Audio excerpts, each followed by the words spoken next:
Okay, hi there. Episode 2 of Pete's Tips around gardening and growing your own vegetables. So I thought I'd dive straight in and actually plant some seeds for you. So I would suggest you watch this video first so you see what we're trying to aim for, and then you can follow it through afterwards. So we mentioned yogurt pot in the last episode. We mentioned some compost. I've got it here, relatively fine. Seed planting compost if possible, but again, don't go out and buy something. I've got a little tray I use here, a table, anything else, just so you can manage and keep it relatively tidy is a good thing. So first of all, I want to get my compost and I want to fill my pot sort of between 2/3 and 3/4 full. So something about like that, yeah?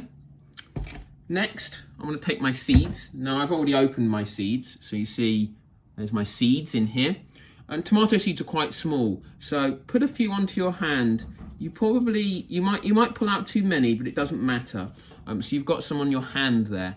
And what you want to do is just take a pinch of them, and gently put a few into your compost. Now, we're not aiming for a sprinkle with this. We're not growing something like carrots or something like that. So you probably want to put, try and put about somewhere between about 7 and 10 into the compost. You'll see it there, yeah? Not too many, because most of your tomato seeds should grow up. Okay, I'm gonna put my glove back on.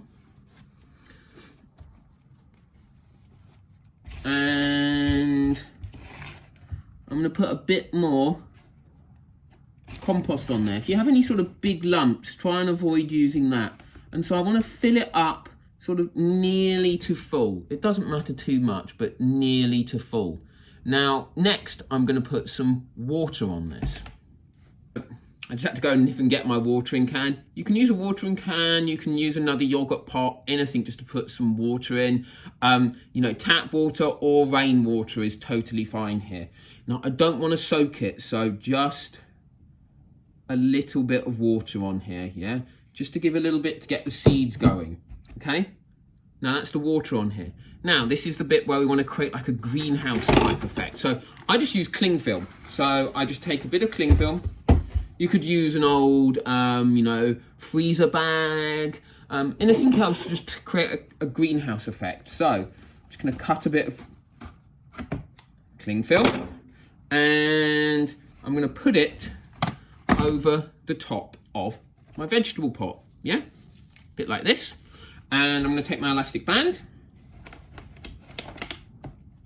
I'm gonna put my elastic band around it. So you see there, we've created like a little greenhouse type setup. Now, I'm just gonna quickly trim off my leftover cling film, if there's any sort of excess there.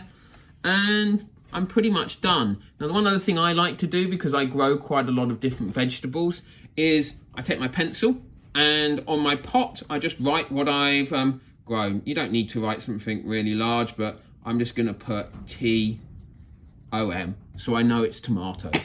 Now, what you need to do is you need to take this and put it on a sunny windowsill somewhere in your house. I have a nice south-facing kitchen where I put my tomatoes, and they grow quite nicely there.